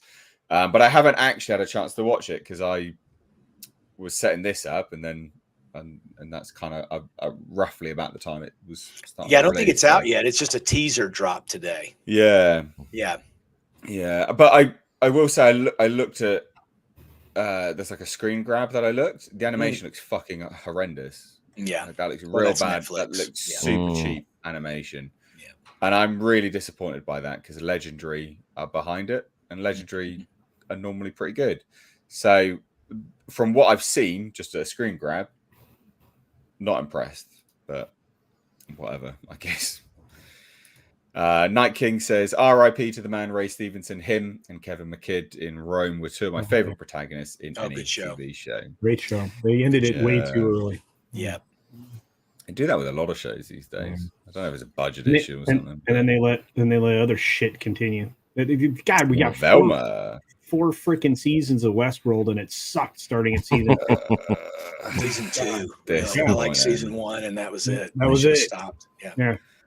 T-Neil89 says, post facto virtue signal. Yes. Yeah. Yeah. Tom Worker for $2 says, who's this for? Great question. Mm-hmm. Yeah.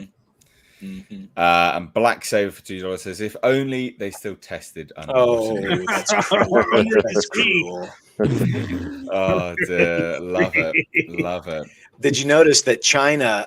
It's said that the movie is not selling tickets in China. Yeah, and then they've lightened up the poster to make it look more we've white. got a story on Bleeding Fool in the morning about that. They do that they did that to Dune Part 1. They took all the black people off the poster. I mean, they did it with the Force Awakens as well. They removed. But I don't think they're going to be able to lean on poor China sales to excuse how bad I think this movie's going to do. No. But you heard what those pre-sales numbers were for the first 3 days, right? It's awful. Yeah. $13,000. Yeah, I was going to say less than $20,000. It's awful. That's well, at the end of the day, did you see the Chinese poster for it?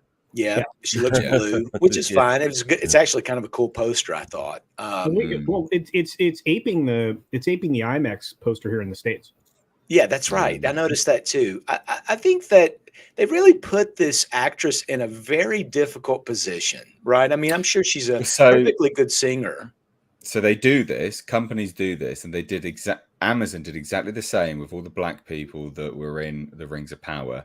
They wheel them out, and they go. Oh, hold on a minute, you're a racist. Here's our black person shield. Like, oh my god, you're literally like it's this real was bad. ill-conceived. This was just ill-conceived. I saw a video. I know we've all seen it by now of a young black girl that was very familiar. I mean, there's at least 4 Ariel cartoon videotapes, movies, whatever, sequels. A prequel movie that these kids have grown up with. And so they know what Ariel looks like, right? And they didn't introduce this organically at all. This is Ariel now. And if you don't like it, you're an istophobe or whatever. And this little girl was like, why did they make Ariel? Ariel's not black, blah, blah, blah. And I'm like, yeah, we get it. We totally get it.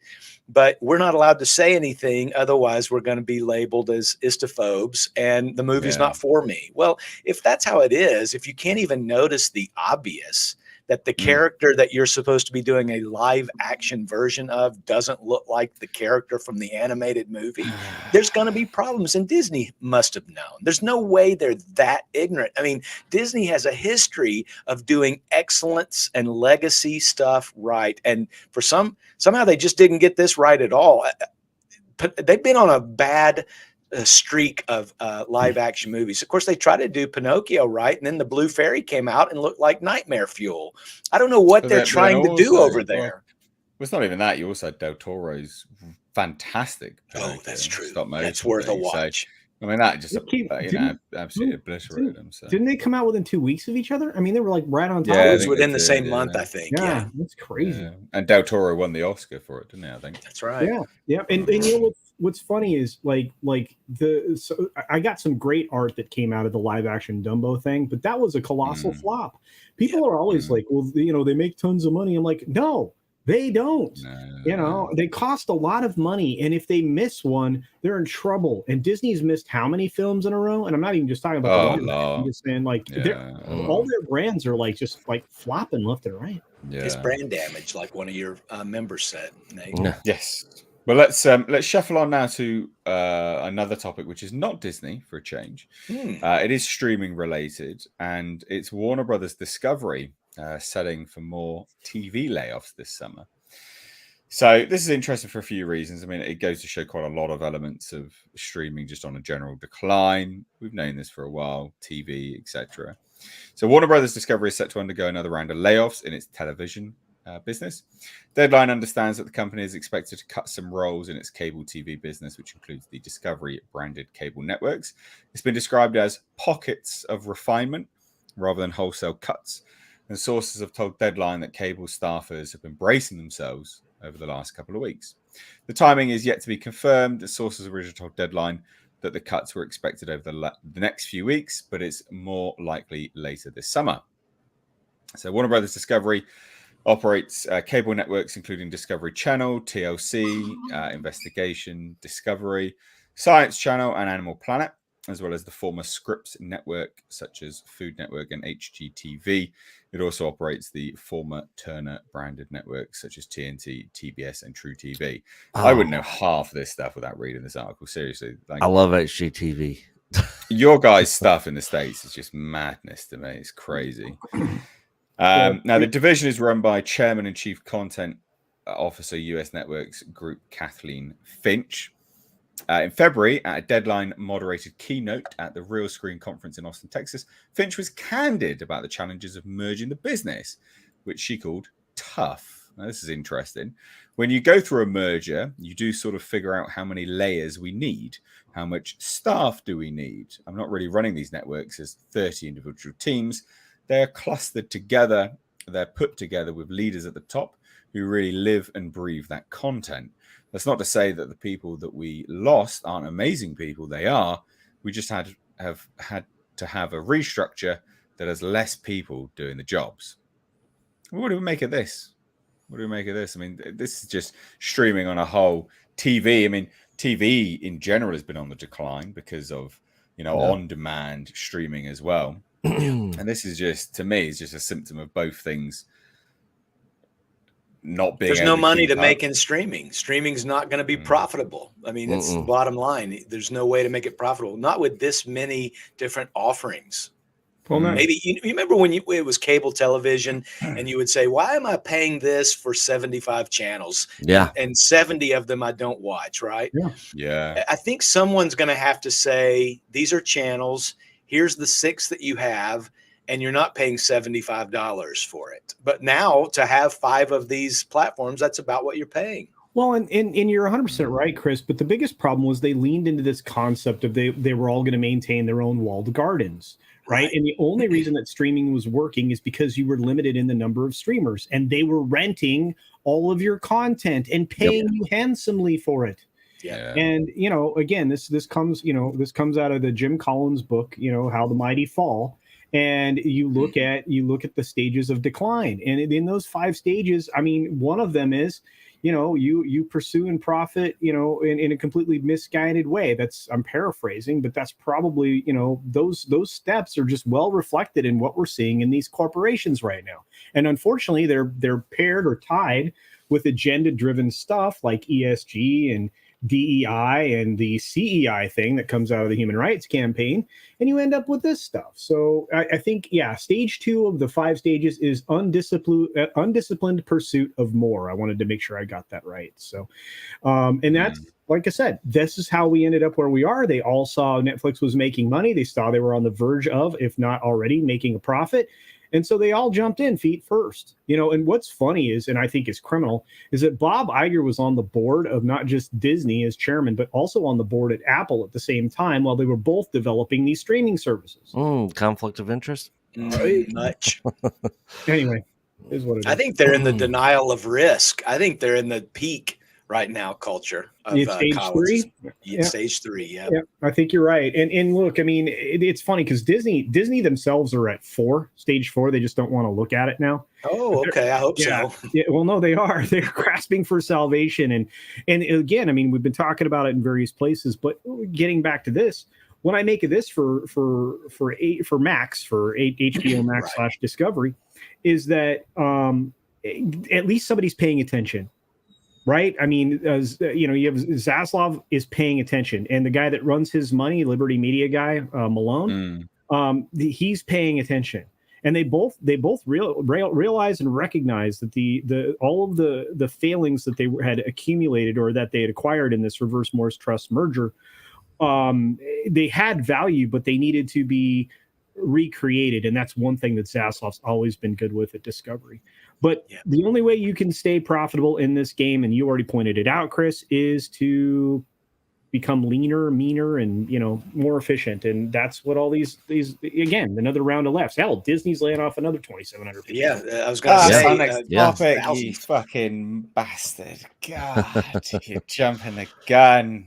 What did I But do? Zaslav's taken a machete to Warner Brothers. He has to, and I don't see an end to it. I know they're trying to put a happy face on it. They said in that article like a year ago that we're turning a page on this. We're not going to have another bloodbath, but you are going to have another bloodbath. I mean, I just don't see how they can't. And with Peter Safran and James Gunn starting up a whole new slate of superhero stuff. So much money. So much money. So starting much all money. over.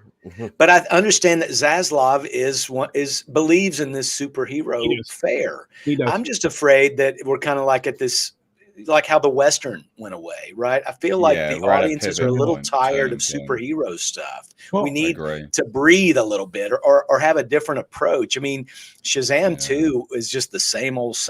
And I'm not sure that Superman Legacy is going to be much different. How many reboots of Superman have we already seen on screen? If Gunn leans into a more hopeful Superman, see, this is the problem. I don't think he has that in him. Do you? He has humor. I don't think he's as good as there was a religious tone to the most recent Guardians film. You know? Okay, I have not seen that yet, and I think that he's very good with Guardians. I'm not going to say he's not, and he does have his moments, but I don't know that I would rest the entire DC film slate on his back. Or Peter Safran's back. Peter Safran. Agreed. No, thank you. Shazam movies for goodness sake. Gunn is just out front, so that's why I mentioned it. Well, yeah, I mean, you know, the guys have been working together forever, but it's just when you look at it. If he's able to do more hopeful, brighter stories, I think that it works because people are done with the deconstructionist era of Snyder and the more recent, Feige junk. I mean, we're tired of it. First of all, superheroes are a hopeful message. That's what their jam is, right? They're the best of us. And for years, Disney and DC have done nothing but destroy these hopeful images and try to replace them with the bad guy's the good guy now. And it's because nobody can deny that's projection. When you look at that, I mean, it's like, yes. Although I thought Wonder Woman is really one of the best of the bunch under that era, I think. I took my daughter to see it, had a tear in my eye when she hops up on the battlefield with her shield and to me, it was just it was a great treatment for Wonder Woman. Of course, the third act with the villain was pretty much what we've seen before, but otherwise I thought it was really well done. And there was a scene in the Justice League version that Snyder did where she saves some kids on at a bank or a museum or something. I can't remember what it was. That was really well done. I think that it would have been great if Zack Snyder could have just been a cinematographer or a DP, a director of photography, because he really has got an excellent eye for it, but I don't think he's a very good storyteller. So it's like Ridley Scott. He does have that broad lens. You're 100% right. I mean, he can look at a big picture and really lay it out well on screen. It's his stuff. I almost said a bad word. His stuff is too dark. It's dark and grimy. Yeah, agreed. No, I agree. Drab. Well, so from one, we'll just get some super chats real quick. Sorry. So we got one from Tom Working, which is on this topic as well, for $5. Says Zaslav got booed during a heard that speech recently. What was that about? Writer's strike stuff. The writer's strike, yeah. Okay, that makes sense. Oh, by the way, can I add something to the conversation previous and this? I think the reason that we're getting such a diverse range of critiques on film projects right now is because of the writer's strike. Because the material is soon going to run out for a lot of these critics, and they want to be considered. They want to be considered as reputable at the end of this road. Right. That's true. Yeah. So, also, I wanted to add, Warner Brothers Discovery was also the geniuses behind the completely all successful CNN Plus. That only lasted 1 month on that. But wait, that wasn't them. Brilliant. No, that was the knucklehead Zucker ahead of him, right? Oh, that's right. Yeah. I would love to place the blame on that, but no, that was actually launched before the spinoff. That's hilarious. Yeah, before the Reverse Morris Trust. It was like the last failure of Jeff Zucker on his way out the door with the big middle finger on his way. Oh, that's right. That was that. Yeah, that was before that. Yeah.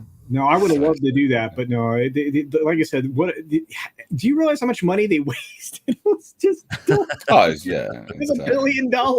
Yeah. Mick K has been a member at supporter level 0.5 for 26 months. So thank you so much. That's an epic milestone. Thank you so much. If you want to support the channel, we've got memberships, we've got super chats, joining the conversation. goes a long way, does help out. Now, we do have a final topic, which you alluded to earlier, culture. I'm sorry. Which is Disney beginning the third round of Yeah. planned layoffs I'm sorry. update. So, you know, we've known about this for a little while, that they're just sort of, I mean, that this was always interesting and funny to me, because this is the same layoffs that were planned under Bob Chapek, and he got vilified in the media for it. And then Iger returns, and they're like, "Oh yay, layoffs, yay!" Well, And except Chapek was going to lay off a whole lot less people. Yeah. Listen, if they were making Significantly any money and they could avoid layoffs, they would proudly promote the fact that they're not doing any more layoffs. Hooray! Well, they're in so much trouble. They're bleeding. Oh, money massively. right now. So the third wave of layoffs at Disney got underway today, sources tell Deadline. Rising from the earlier information, the cuts are estimated to affect more than 2,500 jobs across the board at the company. Now, I don't know how much the total, because initially they were saying 7,000 people. It looks like it's going to be higher than that now, doesn't it? Oh, it's look. I put this number over 12 because wasn't the first amount 5,000? By the time, So we're already above the 7,000. Oh yeah. Oh, After this week, it'll be over 7,000. Yeah. No, we're look. This is the pre-June layoffs. Wait until the deep in August layoffs, because those are next up. Sorry, bad news, Disney folks. I'm telling you in advance, there's problems down the road here. Now, apparently, parks and resorts remain mainly untouched because they can't do it. The busiest time of year. Go ahead. Well, they can. They just shut. They're going to be shut. They'll do it in October. Start Galactic Star Cruiser. All those people will be out of there. Oh dear, oh dear. The employee.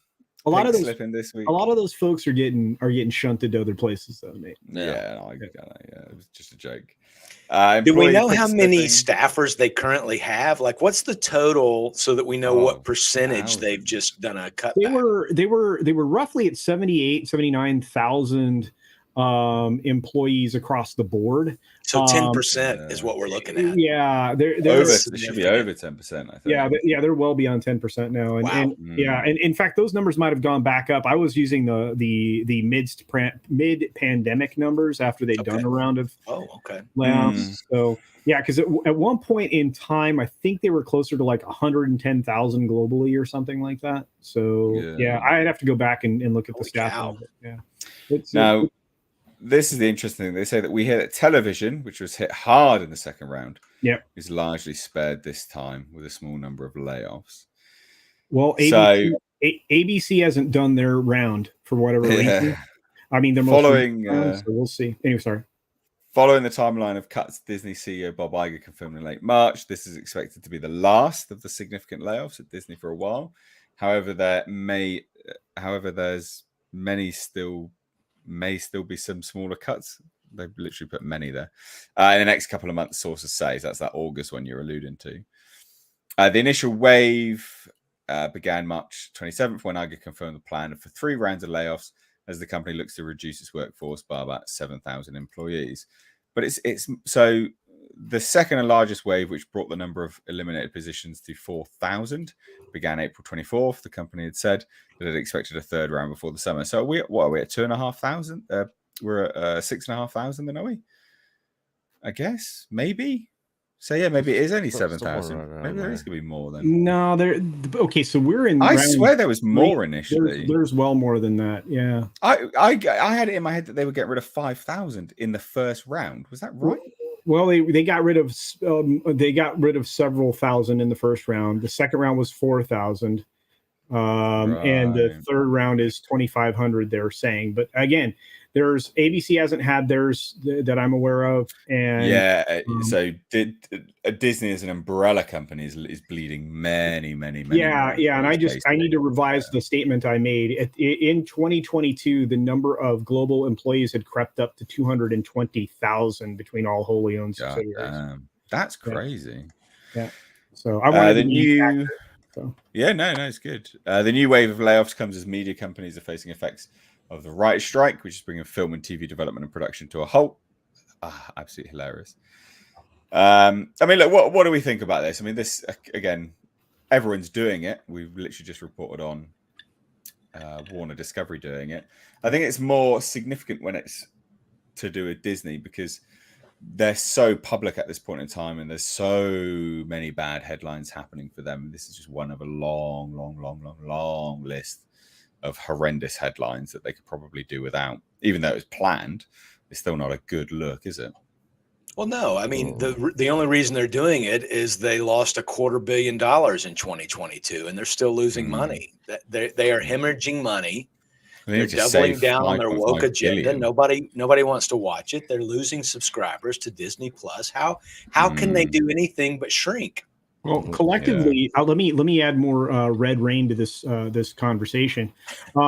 They're in the hole currently to streaming about $12 billion. If you add up all the quarterly losses, because you just pointed one out, Chris, the quarterly losses on streaming alone are grievous. Abysmal. Yeah. It's bad, and they're hemorrhaging money in too many places, and the parks are starting to fall off. This is something people aren't talking about enough. Parks, they're cash cow. The 65-70% of the money that actually goes into their pockets that they can actually work with, that comes out of the parks, our Parks, Products, and Experiences division, and right now they're not going to make enough money. Park attendance is down when normally it would be ramping up. And they're losing market share continuously to Universal. It's about to get more serious for them when it comes to that. And they have nothing to answer with. They've misused all the IPs that they own. This terrible locked in position that they put themselves in with their version of Star Wars Land is terrible. And they landlocked it. And they spent, several $100 million on the Galactic Star Cruiser. That's going to amount to a massive massive tax write down for 2 quarters. They're going to be able to write down about $300 million in depreciation for those 2 quarters. That's why they closed it early, because this wasn't supposed to happen until December. Jeez. Yeah. And with the current state of the economy, with the fighting with Ron DeSantis in Florida, none of this stuff looks good for them. I mean, we were just talking to Drunk 3PO this last week. He said he was at the parks recently, and there was and normally at this time of year, it's like packed out and there's long lines. And he said you're literally waiting maybe 10, 15 minutes, for rides right now. Well, average ride time right now is under 17 minutes, which is unheard of this time of year. Yeah, so, that's incredible. Yeah, this is peak a lot more rides. Yeah, well, we went in. From spring break to the end of summer, Florida's jammed. Yeah, where are these people at? They're not there, and it's too. Here's the other problem: it's too expensive. Disney has now priced themselves out of the middle class. Yep, 100%. People can't. We did a story last November. Actually, it was a story on Bleeding Fool that picked up something that Park Place, Cameron Pasha had talked about. He had heard that Disney also got caught with their pants down over that FTX scandal. Like they had a lot of money invested in that, and that's what sort of led to Chapek leaving. And if there's anything to that story, they are really at a loss. I'm really sort of wondering when Disney hits that capitulation. I mean, is Disney going to die one day? Surely not, right? Surely not. But they've bought up a lot of stuff, and I don't think they're making any money. They're not getting their money back. They'll end up selling off a lot of stuff. I could literally realistically seeing it getting to the point to where they're doing just their animated movies and they just have the parks in that. I could see that. That they basically back to where they used to be. Yeah, back where they used to be. Right. Well, look, and as an investor, I'm not giving you investment advice. And by the way, Disney is now below $90 a share at the moment. They've fallen 2% today so far. But and by the way, I always said my buy order was at about $87. It dropped to $86 last year, and I didn't buy. But anyway, back in. So this real quick, one of the ways to evaluate a company is based on their P/E ratio. Anything over 20, 25 is something you wouldn't want to be involved in. Most people would say. Again, I'm not giving investment advice. Right now, Disney's sitting at a 39.7. That's not good. No, it's not good at all. And again, they're falling back down, towards the bottom end. The bottom end during the low point was $84 in the last 52 weeks. So, it's fun to look at this and go, whatever they tried to do didn't work. And now the stock price is lower than when they fired Chapek. Yeah. Isn't that hilarious? I will be curious to get my hands on theme park attendance at Disney World this summer and Universal's Super Mario World. Oh, they're gonna blow Disney out. I think you're right. Nintendo, everyone loves Nintendo. And it's amazing that they didn't do Super Mario World before, it's almost what a great business move doing it now, but why the fuck didn't you do it sooner? Because Jesus, Nintendo's been burned before. Okay, they have by other big corps, and by far, I mean, if you look at what brand recognition, Nintendo's got better brand recognition than Disney does. If you just from the outset, the new Legend of Zelda game, it's just smashed it. Incredibly high sales. It's making the Hogwarts Legacy success look like a pittance, to be fair. Yeah. But I'm looking at it and I'm going to say this. They did not want to sully their brand. Well, they weren't going to get the deal. It's the same reason why the chick that owns Harry Potter, J.K. Rowling, that's why she didn't go to Disney. And it's why the Tolkiens weren't ever going to go to Disney with any of their stuff. Yeah. They wanted no part of Disney because they didn't want their material to get sullied. And it was good instincts because, Disney, for whatever reason, call it corporate culture, call it whatever you want, but it's a girls' brand. Disney's a girls' brand. That's the market that they captured, and it speaks well to what Walt created originally when it came to the parks and all of his fairy tale stories, because he was always trying to entertain his daughters. Right, the Disney princesses. Yeah, exactly. And so that's why you have a castle in the middle. That's why you have the princesses. That's why you have all these. And Fantasyland was all girl properties, right, originally. And so that's just what that is. And they have no choice but to turn everything into a girl's property, which is what happens with Marvel. We're almost done with that. We're going to get the full A-Force in the face here real soon, and it's what happened with Star Wars. It became a girl's property. So you're right. Actually, and now they've destroyed the culture at Pixar. So now you're getting weak girl crap coming out of Pixar and Walt Disney Animation. Walt Disney Studios is all female stuff. George Lucas sold all this stuff to Disney too. Yeah, Pixar, that Apple deal was. When Disney bought Star Wars, I remember a lot of people back then said Star Wars is dead. Disney's going to kill it, and they have wrung the very life out of it. It's kind of clever making Princess Leia a Disney princess. I sort of saw that and thought, well, that works with the brand, but. Disney also had the Mickey Mouse Club and Mickey Mouse movies and Robin Hood and Atlantis. And, they did have some guy stuff and they used to know what the Marvel movies were hitting then at the time. Oh my God. But they would never make an Iron Man 2 today. No. It was too sexist. It was too, brash. And, you got an alcoholic Tony Stark. No, never. It's done. That's over. We used to have one of my favorite curmudgeons in our sphere. He had a blog called Disney Star Wars. Itchy Baca. Itchy Baca. Thank you. Yeah. Itchy Baca's uncle or dad. I think it was his uncle. He was so good at spying out all of this stuff so early on. It was incredible. I loved him. He's a great follow. We cross-posted his material on Bleeding Fool for well over a year, but then all of a sudden, I think he just too many attacks. He was getting doxxed. I think I'm not sure the entire story because he kind of ghosted us. I mean, he sent a couple of messages and said he was done. And his website was, if you want to look for it, is Disney Star Wars is dumb. That was the website.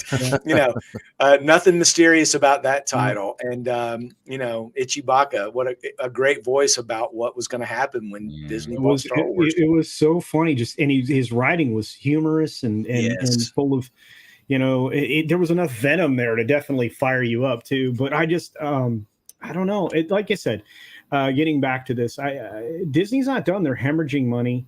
As somebody mentioned in the chat, and we've been talking about in different circles that I'm in, their cash on hand situation is very scary if you're an investor.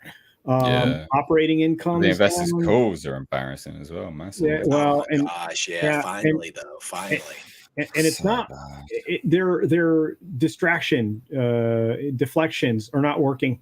Everybody's seeing through them. They're under fire in multiple lawsuits, and I'm saying that correctly, multiple. Two of them investor related, one of them not so much, but I'm sure that'll be out here in the public pretty soon. They've got problems, and for being a woke company that's so adherent to ESG, CEI, the WEF, identity politics, everything that goes with it. Sure.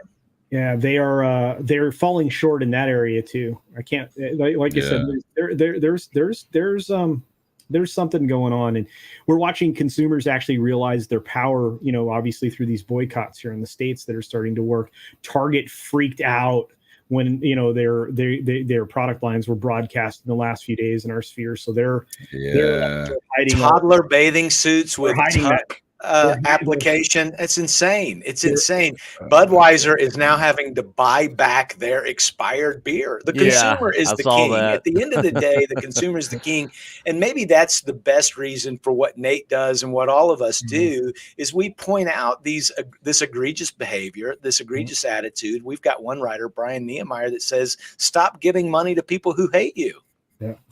Stop it. And clearly the woman who decided to do that Bud Light campaign either hates women or hates Bud Light drinkers or something. That was tomfoolery. Well, and Disney's doing the same thing. Disney is doing the same thing. They don't care.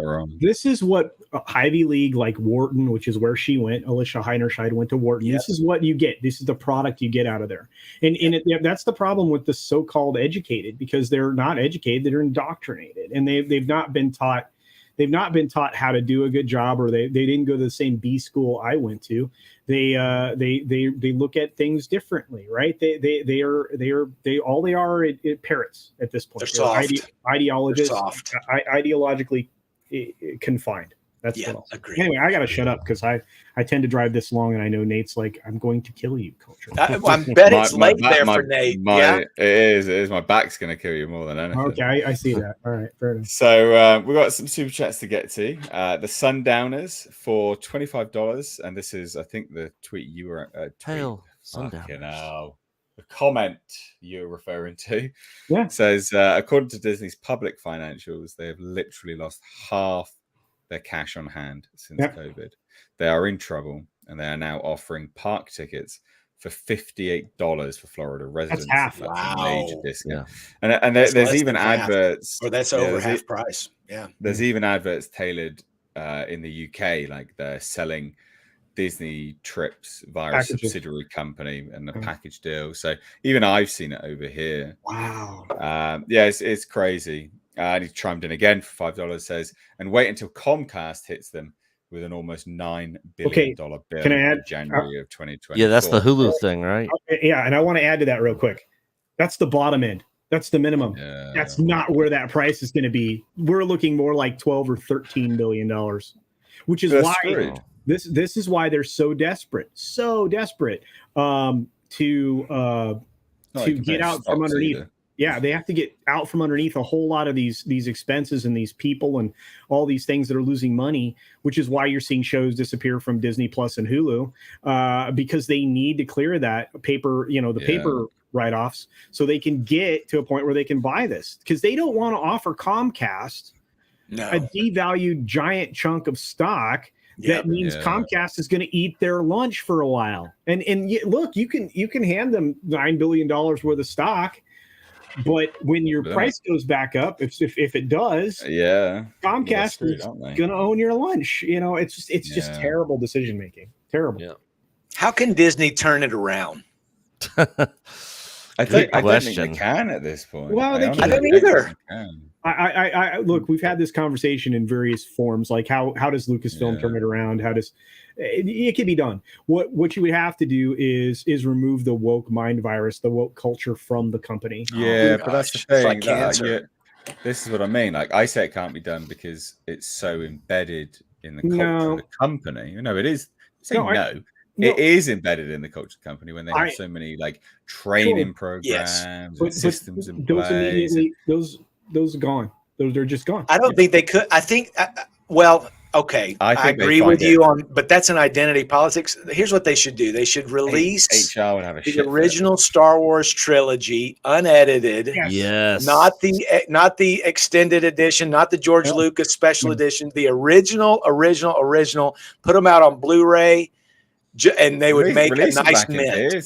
So I can't confirm this, but I've heard rumors that apparently in the contract when George sold to Disney, that no matter who owns Star Wars ever for all time, they cannot change or do anything with the prequels or the original trilogy. Desperate times, desperate measures, Nick. Yeah. That's all I'm saying. Well, yeah. How much would it cost them to break that contract agreement? And let me say this. Speaking of fan edits, there's a Hamby's despecialized edition of the original trilogy you should check out. That's all I watch. That's all I own. That's the only version I watch. But wait, there you go. But wait, you still want the sound mixing from a couple of scenes from the specialized editions, right? The special editions. Used that. Yeah, they used everything. They did. It's good. You should check it out.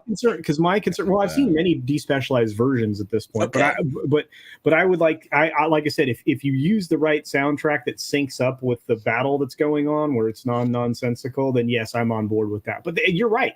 If they did that. If they could, they'd be printing money for a little while. Just going back to their original fans, just going back and saying, you know what, you don't have to do a mea culpa or anything, but just start leaning into your classic stuff and elevating it again. I don't know what they are trying to do. And I think that this Little Mermaid movie is indicative of sort of them planting a flag on something. Little Mermaid, the original animated film brought back Disney animation, which had been really just dead for years. I think the last movie before that was Black Cauldron or something, and Disney just wasn't known for their animated legacy anymore. And Little Mermaid brought that back to life in a big way. You've got some people that'll say that it didn't do that great at the theaters or whatever, but that was because Disney had no longer had a good reputation for animated fare at the time. And that came about because of the changes in leadership. So here's what you do, right? You mandate out all of the woke garbage, which you can do, right? You can. Yep. You just can't get money as easily. Because that's where that's all locked in. Disney could have cash flowed everything at one time, but now they can't. Anyhow, go ahead. Yeah, the second part of this is you replace leadership, and the leadership you do is you do the same thing that happened when they had to bring Disney back from death the second time, which is when Eisner walked in the door because Roy O. Disney led an investor revolt and brought in Wells, Eisner, and eventually Katzenberg. You had two creatives and a business mind working together to move the company forward. And they did innovative things, radical things like you're suggesting, Chris. They released old stuff. They employed the new vault system. They started to build synergies within the park. They capitalized upon business relationships, and they were able to immediately generate cash flow. They started the new golden era for Disney, and that's how you got Little Mermaid. That's how you got the Beauty and the Beast. That's how you got all those animated classics. And you go back to your content lease agreements that you had set up originally with all these streamers and move forward, because the only way to move forward is to reach to the things that were successful in the past. And that's it. And Nate's right, though. I think the woke mind virus has totally infected it, and you're going to have to just burn it with fire and burn it down. I don't know anything else they could do other than just sort of closing down and selling off some of their assets like Pixar and other things and say, go do your own thing. We're just going to focus on the parks and our library. You know, the thing is it just look at like what I hate to keep going back to Bud Light, and I know we need to probably wrap up soon, but Bud Light tried to turn things around and put out these camouflage bottles or whatever. It was just so blatant. It's pathetic. But what happened was they got backlash from the LGBT community, right? They got backlash, and now they're boycotting them. It just made it worse. So what's going to happen? Disney has leaned into their pride clothing line for kids and their Pride Day and their Pride Week and all this kind of stuff. Target's leaned getting into this destroyed right they now, can't too. get out of it. They can't get out of it. Well, I think at that point, it's a case of deciding where the majority lies, right? And where actually your paycheck comes from, which is the majority, and the majority isn't them. They've worked themselves into a state where they believe that that's the majority because that's the only thing that they've immersed themselves in. So that is, by and large, what they just see around them and promoting them and stuff. Whereas, again, it's like politicians on Twitter. Yeah. You know, they're on Twitter and they immerse themselves in what it still kind of is woke nonsense. And they're like, oh, everyone's just woke then. Oh, I'll just get woke. It's like, no, dipshit. Pull your head out your ass, go step into the real world and see what everyone else around them is actually like and what they actually do. Same thing with this. You know, they've worked themselves into this mental state where that's all they see everywhere, and they push that as their audience, their consumer base. So they'd have to do that first, which I don't think they would do. Ultimately. No, I don't either. Again, wholesale leadership change is the only way to go about it, and it's going to require someone like Nelson Peltz and he's maybe, and Stephen Thiel and maybe Elon Musk to start, going to work. Because believe me, if they acquired enough stock, you get 4 or 5 of those big boys in there, ball game changes. Yeah. You still gonna have to replace most of the staff. Yeah, it's easy to do. I could walk in there and just look at performance metrics and start going. But who's got pronouns in your bios? Raise your hand. You're out. That's it. Yeah. Very simple. It's very simple. Right. Here's your severance package. Well, severance, F that. Unless it's written in your contract, bye. Yeah. Okay, fair enough. Yeah. Let's got one more super chat to get to here. So Tom working for $5 says, dig your take culture. I see Disney as the first in Life Branding Plus. Yeah. Yes. Yeah. So I'll tell you what, just real quick, because that adds to it. It adds to it though, because I know. No, but what I want to say is, it's Disney became a lifestyle brand. That's where they effed themselves. They wanted it to be such a big part of your life, and then they build these communities. You want to get rich. Disney licenses these communities to the big builders like Pulte, right? And then charge them an operations fee. Because that way your Disney lifestyle or idiots, the 50 over 50 with no kids people can move to their fantasy life, and you charge them homeowners of fees that include that that as an association fee, and you're off and running. Disney, go to town. Yeah. Smart, Ridiculous. So, ladies and gents in the chat, we got like 469 people here. I know, good, isn't it? So just as an FYI, obviously, everyone who's here on the panel, we got our regulars, we got Culture Casino, we got Nick. Tom wasn't able to make it, unfortunately. Their channels are linked down below.